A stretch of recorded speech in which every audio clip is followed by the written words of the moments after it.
திம்பியா திம்பியா திம்பியா திம்பியா திம்பியா. என்னடி பண்ற? எறும்ப குத்திட்டு இருக்கேன்யா.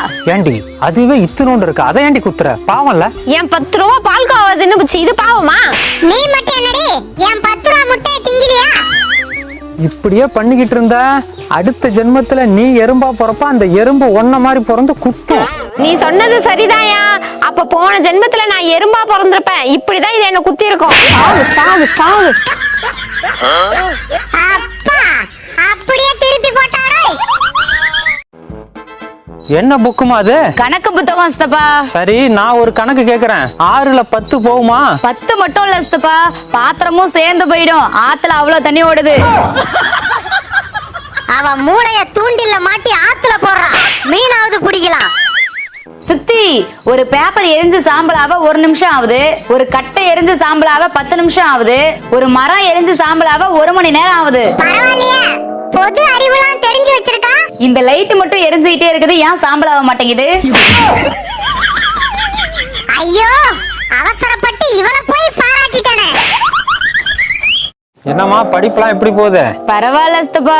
ஏண்டி பேச்சுக்கு கூட நல்லா படிக்கிறேன்னு சொல்ல மாட்டேன்? நல்லா படிச்சு அறிவை வளர்த்துக்கமா.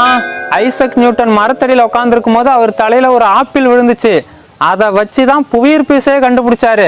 இதுல இருந்து என்ன தெரியுது? கிளாஸ்ல உட்கார்ந்திருந்தா எதையும் கண்டுபிடிக்க முடியாது, அதனால மரத்தடியில வந்து உட்காரணும்னு தெரியுது சித்தப்பா. இந்த செக்கு மாட்டுக்கு ஐசக் நியூட்டன் கதை வேற. டாடி, என்னையா இது? இந்த லெட்டருக்குள்ள 1 லட்சம் ரூபாய் செக் இருக்கு. அதையே என்கிட்ட குடுக்குற? அது உனக்கு தாண்டி. என்னையா சொல்ற?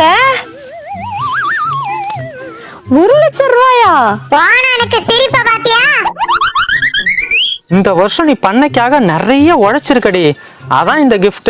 இப்பயாவது என் வழியை புரிஞ்சுக்கிட்டியே, ரொம்ப சந்தோஷமா இருக்கியா? சரிடி, அடுத்த வருஷமும் இதே மாதிரி பண்ணைக்காக நிறைய உழைச்சுனா இந்த செக்ல கையெழுத்து போட்டு தரேன்.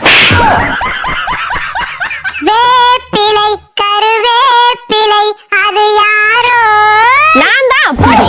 புரிஞ்சா சரி. சித்தி, நம்ம ஊர்ல வெட்டி சம்பளம் வாங்குறது யார் தெரியுமா? அவன் உன் பக்கத்துல உட்கார்ந்திருக்க. எங்க சித்தி வேலைக்கே போவாது, அப்புறம் எப்படி வெட்டி சம்பளம் வாங்கும்? இப்ப அவ கேட்டாளா? உன்னை பத்தி தெரியாம பேசுறா சித்தி. இப்ப தெரிஞ்சுக்கிட்ட நீ. நான் கேட்டதுக்கு பதில் சொல்லு சித்தி. நம்ம ஊர்ல வெட்டி சம்பளம் வாங்குறது யாரு? தெரியலடி. சலூன் கடைக்காரு, அவருதான் வெட்டி சம்பளம் வாங்குவாரு.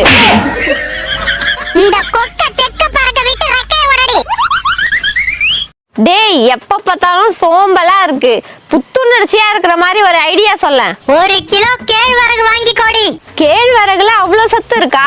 சொல்றத கேளுடி. சரி, கேழ்வரகு வாங்கிட்டு வந்து தரையில இறச்சி விடு. அரைக்க சொல்லுவான்னு பார்த்தா இறக்க சொல்றான். ஆமாண்டி, அத ஒண்ணு ஒண்ணா குனிஞ்சு பொறுக்க. அப்பதான் உடம்பு புத்துணர்ச்சியா இருக்கும்.